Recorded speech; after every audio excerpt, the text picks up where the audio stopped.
Hello les amis, donc aujourd'hui je vous propose une expérience extraordinaire avec Calice. On va voir ce qu'elle nous propose surtout parce que c'est une exploratrice et c'est ce qu'on va voir dans cette vidéo.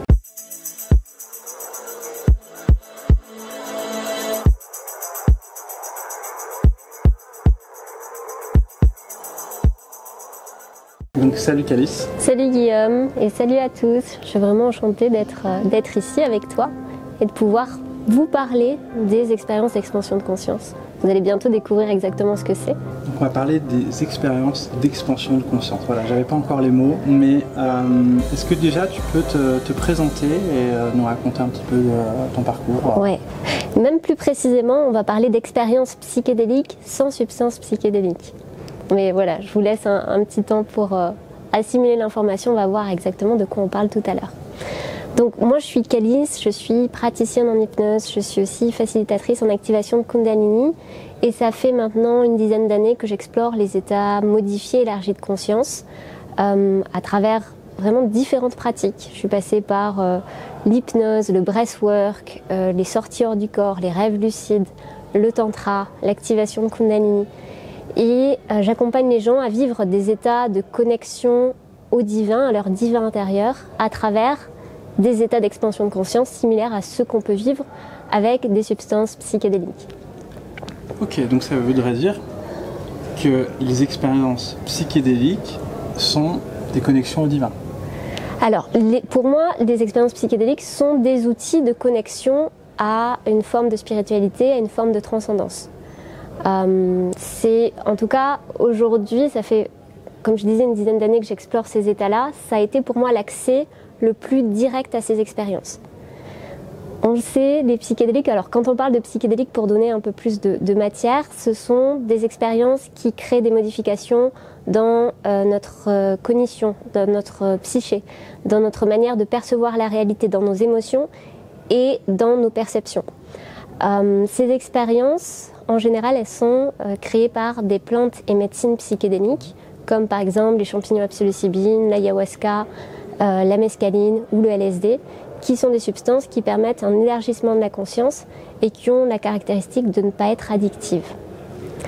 Alors là, ce qui se passe, c'est que même si ces expériences et ces substances ont un potentiel thérapeutique extraordinaire, aujourd'hui c'est très documenté, on pourra en reparler plus tard, mais il y a des milliers d'études scientifiques qui montrent que ces expériences, quand elles sont faites dans un cadre approprié, elles permettent des résolutions thérapeutiques parfois extraordinaires qu'on ne peut pas forcément retrouver avec d'autres techniques.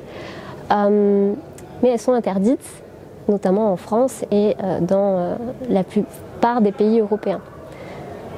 Et donc, ayant expérimenté énormément d'expériences psychédéliques, je me suis demandé comment on peut faire pour vivre des transformations similaires, des états d'expansion de conscience similaires, mais sans prendre de substances. Et donc c'est pour ça que j'ai créé une technique qui réunit plusieurs outils, notamment pour pouvoir expérimenter ces états-là. Donc tu utilises la technique de l'hypnose, c'est ça? Alors j'ai pris en fait plusieurs outils différents pour recréer un chemin le plus direct possible vers une expérience psychédélique. Le premier outil que j'utilise, c'est l'hypnose. Je suis praticienne en hypnose et en fait je vais utiliser des outils d'hypnose ericksonienne pour recréer un chemin vers ces expériences. Étant donné que j'en ai vécu beaucoup, j'ai d'une certaine manière emmagasiné une information de comment se déroule l'expérience, qu'est-ce que tu ressens pendant cette expérience, qu'est-ce que tu vois. Évidemment, chaque expérience psychédélique est différente, mais il y a quand même une forme de structure de l'expérience psychédélique avec, par exemple, des modifications au niveau de tes perceptions sensorielles, souvent une activation énergétique, puis après des expériences de type transpersonnel avec la sensation que tu peux te connecter à un champ de conscience beaucoup plus vaste, le sentiment aussi de pouvoir se connecter à une forme de transcendance. Et donc en fait j'ai repris la structure de mes expériences psychédéliques et je les ai retranscrits en mots, notamment avec l'hypnose. Okay. Ma question, ce serait à qui s'adresse en fait ce genre d'expérience? Est-ce qu'il y a une cible particulière qui est prédestinée? Je veux dire, c'est pour tout le monde, c'est pour les adultes, les enfants. Est-ce qu'il y a des conditions particulières? Alors, tu parles des psychédéliques ou tu parles de l'expérience? Non, de l'expérience. Sans substance psychédélique. Bien sûr, je pense que les expériences psychédéliques, on va dire avec les plantes, sont faites pour ceux qui le souhaitent, tout simplement. Oui, déjà c'est interdit en France, donc on vous conseille absolument pas de prendre des psychédéliques. D'accord. Non, mais c'est important de le préciser, parce que même si les études scientifiques aujourd'hui montrent, il y a des milliers d'études depuis les années 60 qui démontrent que ces expériences, quand elles sont faites dans le cadre approprié, elles peuvent être vraiment transformatrices. En Amérique latine, on appelle ça des médecines, des medicinas, qui guérissent l'âme. Donc c'est des expériences qui sont très puissantes, qui peuvent être très transformatrices d'un point de vue thérapeutique et aussi d'un point de vue spirituel, parce qu'elles connectent à des champs de conscience beaucoup plus larges. Mais effectivement, aujourd'hui, c'est interdit et on vous encourage en aucun cas à prendre ces substances. Surtout sachant qu'il y a d'autres voies d'accès, d'autres techniques qui permettent d'aller se connecter à ces expériences. Alors, j'ai parlé de l'hypnose qui est un premier outil, mais j'utilise d'autres outils comme la respiration et les sons qui vont permettre en synergie de créer des expériences qui sont similaires. Excellent. Mais du coup, pour répondre à ta question, pour qui c'est finalement ces expériences psychédéliques sans psychédéliques, je pense que ça s'adresse surtout à toutes les personnes qui sont sur un cheminement spirituel, qui recherchent à se connecter à une forme de connexion avec le divin. Déjà pour moi, c'est une voie d'accès extraordinaire. Aujourd'hui, on parle souvent, tu sais, de spiritualité de manière intellectuelle, mais peu de personnes finalement ressentent la connexion au divin à l'intérieur d'eux. Alors ça nous arrive parfois de manière éphémère quand on est dans la nature et qu'on se sent complètement connecté avec tout ce qui nous entoure, ou lorsqu'on rentre dans les yeux d'un être aimé et que là le temps s'arrête et qu'il se passe vraiment quelque chose. Mais la plupart des gens voient la spiritualité de manière très intellectuelle. Et l'idée de ces expériences, c'est de pouvoir se reconnecter à cette sensation divine qui existe à l'intérieur de nous, qui est disponible à chaque instant. Mais c'est vrai que dans nos sociétés, on a un peu tendance à être déconnecté de ça. Je suis totalement d'accord. Pour vous qui me connaissez, je parle souvent du Yin et Qigong dont je t'ai parlé. Et c'est vrai que c'est vraiment... Je parle de connexion d'ailleurs. Connexion au divin, connexion à la source. Et qu'est-ce que pour toi, du coup, cela apporte aussi comme qualité, je veux dire, quels sont les atouts de développer cette connexion? La recherche, c'est d'avoir cette connexion, mais qu'est-ce que ça t'apporte en fait? Ouais. La confiance en soi, de la connaissance de soi? Alors, pour moi, ça apporte énormément de choses. En fait, il faut se dire que n'importe quel problème qu'on peut avoir, que ce soit au niveau d'un comportement, que ce soit au niveau d'une croyance, d'une valeur, d'une capacité, de l'identité. En fait, quand tu arrives au niveau spirituel, ça va comme aller infuser toutes ces autres strates pour pouvoir créer une transformation. Donc en fait, quand tu vis une expérience spirituelle, ça va aller transformer tous les autres niveaux de qui on est en fait. C'est une sorte de régulation de ton âme, de connexion, d'un équilibrage un petit peu dans ta vie, quand justement peut-être qu'il y a encore des petits réglages. Ça permet d'optimiser un petit peu ta connexion à toi? Ouais, ça permet vraiment d'aller modifier toutes les autres couches en fait de qui on est. C'est un peu comme si tu imagines un oignon. Ouais. Et souvent en thérapie, dans certaines thérapies, pas toutes, mais certaines thérapies, notamment les plus utilisées en ce moment, on enlève les couches d'oignon. On va aller s'adresser vraiment aux couches les plus superficielles de qui on est en fait. On va aller s'adresser au mental souvent. Intéressant ça. Au lieu d'aller s'adresser aux couches les plus profondes de notre identité. Et l'idée des expériences psychédéliques, ça veut dire d'aller au cœur, qui dévoile l'esprit. Ça vient de psychédélos, ça veut dire qui dévoile l'esprit. C'est d'aller se connecter même aux couches encore plus profondes de qui on est, c'est-à-dire au grand tout, à l'esprit, à quelque chose la vie en fait qui nous traverse et qui a une forme d'énergie en fait qui est à l'intérieur de nous, qui nous traverse et qui a la solution en fait. En fait, c'est une super nouvelle parce que moi je suis un chercheur et je travaille sur moi, donc et à chaque fois je suis là, non mais encore une couche d'oignon, et encore une couche d'oignon, et encore une couche d'oignon. Tu crois que tu crois que tu as fini, et tu redécouvres une autre couche d'oignon. Ça veut dire que là, si tu vas au cœur, tu vas aussi... Est-ce que ça va transmuter tes couches d'oignon? Tu vois, est-ce que tu vas arriver à... Est-ce que le fait d'aller justement plus en surface, parce que quelque part, la surface, c'est quand tu te retrouves face à ta nouvelle problématique qui t'amène à une nouvelle révélation, un nouveau déblocage de ton être, et puis ou une mise à jour. Et tu voudrais dire quelque part, on pourrait aller au cœur pour vraiment aller tout de suite chercher la profondeur et un alignement plus profond? Est-ce que ça t'apporte un équilibrage, on va dire, plus profond que d'aller justement... Oui, je pense que quand on touche, en tout cas au niveau spirituel, il n'y a plus de... Les autres niveaux, il n'y a plus de doute en fait sur les autres niveaux. C'est un peu comme si, je ne sais pas si ça t'a déjà fait ça, quand tu, par exemple, tu es dans une mauvaise journée, ok, tu vas apprendre une mauvaise nouvelle. Ça va t'impacter énormément parce que ton niveau d'énergie et ton niveau émotionnel est sur une certaine fréquence.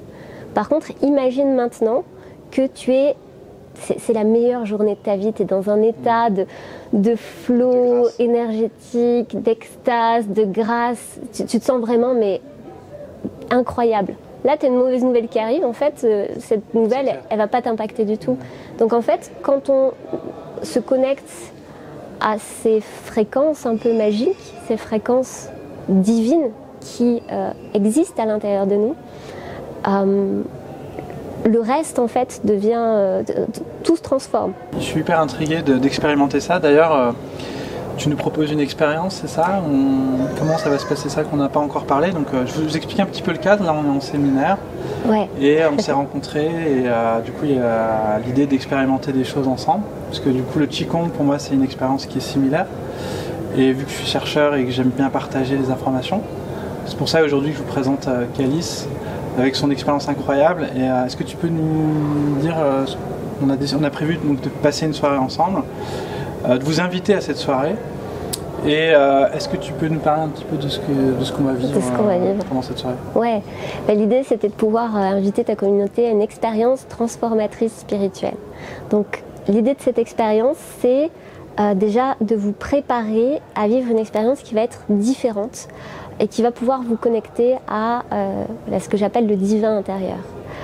À travers donc une expérience psychédélique sans psychédélique. Donc j'ai recréé un voyage qui passe par différentes étapes. Donc déjà se retrouver dans un état d'ouverture et de disponibilité, pouvoir ensuite passer par une étape de transformation dans nos perceptions sensorielles, notamment au niveau des sensations kinesthésiques, donc la sensation du corps, pour pouvoir ensuite se connecter à des espaces beaucoup plus grands. Des espaces où on a la sensation de devenir plus que son propre corps, des espaces où on a la sensation de se connecter à quelque chose de plus grand, où justement notre énergie devient de plus en plus vibrante et notre corps énergétique devient de plus en plus présent, un peu comme si on se fond dans l'espace qui nous entoure, pour pouvoir ensuite se connecter à des sentiments divins, sacrés, d'amour infini. Donc l'idée c'est vraiment progressivement d'aller enlever les couches du personnage qu'on s'est créé pour se connecter à un champ de conscience beaucoup plus vaste. On va fusionner un petit peu avec l'extérieur. En fait, le monde intérieur avec le monde extérieur pour justement se relier directement à notre source intérieure, c'est ça? Oui, exactement. Okay. L'idée, c'est de sortir du personnage qu'on s'est créé pour pouvoir se connecter énergétiquement, émotionnellement, mentalement à quelque chose de beaucoup plus grand. Donc c'est ça que tu nous proposes de vivre? Exactement. Dans cette expérience. Ouais. Donc si vous êtes intéressé pour expérimenter ça, on vous invite à vous inscrire. Dans la description, on vous mettra un lien pour pouvoir participer à cette soirée. Il y aura la date, il y aura le lieu. Ça sera en visio, bien sûr. Donc vous pourrez le faire de chez vous. Et est-ce que tu as des consignes à donner aux personnes avant qu'ils viennent? Est-ce qu'il y a des choses est-ce qu'il y a des conditions à préparer peut-être? Oui, c'est important pour cette expérience déjà de venir avec un casque ou des écouteurs. Alors pourquoi? Parce que c'est une expérience qui est enregistrée, qui est donc une technologie qu'on utilise, c'est une technologie 360 degrés sonore qui permet d'avoir des sons qui proviennent de différentes directions et qui recréent un environnement sonore psychédélique comme ceux que j'ai pu expérimenter lors de mes voyages. Donc pour pouvoir vivre l'expérience, on va dire, dans toute sa splendeur, c'est bien d'avoir un casque ou des écouteurs. Donc ça c'est important. Aussi, je conseille les personnes qui viennent à l'expérience de bien se préparer. Alors il y a des vidéos de préparation, parce que ce qu'il faut savoir, c'est que ces expériences d'expansion de conscience, elles permettent vraiment de créer des transformations importantes dans notre vie. Quand on va faire par exemple une cérémonie avec des champignons à psilocybine, on nous demande, avec un chaman par exemple, on nous demande de poser une intention. Parce que cette intention, elle va travailler à l'intérieur de nous. Déjà rien que le fait de la poser, ça donne une information à notre subconscient pour dire ok, là j'adresse quelque chose, et l'inconscient ensuite va travailler dessus. Et vu que ces états-là sont des états d'hyper-ouverture et d'hyper-réceptivité, quand tu vas poser l'intention avant de vivre l'expérience, ça va permettre d'aller transformer ce qui a transformé. Excellent. Donc c'est important d'aller, en tout cas ce que je vous recommande, c'est d'identifier un problème, et vous allez être guidé notamment avec des vidéos, et ensuite d'identifier une intention pour que cette intention elle puisse travailler et que cette expérience puisse être une première étape de transformation vis-à-vis de votre problématique actuelle. Excellent, ça me parle beaucoup parce que au début de chacun de mes stages, je leur parle de cette intention à poser, parce qu'en fait le champ d'énergie de groupe aussi est, j'appelle ça moi, une serre d'énergie d'intention. Ouais. C'est comme une graine que tu plantes et du coup tu fais germer ton intention. Et donc là tu nous proposes d'avoir aussi encore un endroit fertile pour vraiment activer en fait une intention pour qu'elle aille comme une plante germer et porter des fruits, c'est ça? C'est exactement ça. L'idée, c'est que notre intention, c'est exactement comme ce que tu as dit, c'est une petite graine. Et nous, on va aller justement créer le terrain fertile nécessaire pour pouvoir aller planter cette intention au plus profond de nous, pour qu'elle puisse, justement grâce à ce terrain fertile divin, c'est le terreau, quoi. Le terreau, ouais, divin. Oui, là c'est ça, le terreau, exactement le terreau, pas le terrain, mais le terreau fertile divin puisse permettre en fait à cette intention de se manifester en fait. C'est génial parce que je découvre en même temps ce qu'on va faire, et parce qu'on n'a pas eu le temps vraiment d'expliquer, mais du coup je découvre en même temps, mais c'est génial, franchement je suis super heureux. Merci en tout cas de proposer cette expérience. Donc je vous rappelle que si vous avez envie d'expérimenter, en plus il y aura des vidéos déjà de préparation. De préparation, ouais. Donc c'est important de les regarder aussi, j'imagine. Je pense que c'est important de ne pas arriver en mode venir dernier moment, mais vraiment aussi d'avoir un temps pour ça, une prédisposition. Combien de temps ça va durer? Alors l'expérience en elle-même dure à peu près 25 minutes, mais il y a toute une partie de préparation et puis on va sûrement avoir une partie d'échange au début. Donc prévoyez un bon créneau de 2 heures, 2 heures et demie pour vivre complètement cette expérience. Ouais. Oui, ça va être intense et l'idée, effectivement, c'est de venir préparer. Plus tu vas te préparer, plus tu vas mettre de l'attention et de l'intention dans cette expérience, plus automatiquement elle va devenir transformatrice. C'est un peu comme tout, quand tu bois un verre d'eau comme ça sans y prêter attention, c'est pas la même chose que quand tu mets vraiment de la conscience dans ce que tu fais. Pareil pour quand tu es avec une personne, quand tu as une discussion, quand tu fais l'amour, quand tu manges un bon repas. Plus tu mets de la conscience dans ce que tu fais, eh bien plus ça va créer une expérience qui va être spéciale et magique. Donc voilà, je vous encourage vraiment à porter de l'attention à cette expérience parce que elle a déjà aidé des milliers de personnes à vivre des expériences extraordinaires et à se transformer. Et elle peut t'aider à toi aussi à vivre vraiment quelque chose de spécial et transformateur. Donc voilà. Merci Calice, franchement incroyable, j'ai hâte de vivre cette expérience et je pense que ça rejoint beaucoup en tout cas de la vision que j'ai de l'énergie, des intentions, de puissance de l'intention. Dans l'intention il y a beaucoup d'énergie et que plus l'intention est précise et concrète et plus il y a de l'attention, plus il y a de l'énergie, plus il y a du divin aussi, plus il y a de l'harmonisation. Donc je suis content de voir aussi, de découvrir aussi tu sais, c'est très intuitif ces révélations que j'ai eues en moi et en fait ça confirme aussi que de ton côté en tant que chercheuse t'as abouti à cette synthèse de dire en fait l'intention, la conscience, ça donne de l'énergie. Je pense que forcément on utilise des outils peut-être un peu différents et pourtant on arrive aux mêmes endroits et peut-être aux mêmes conclusions aussi.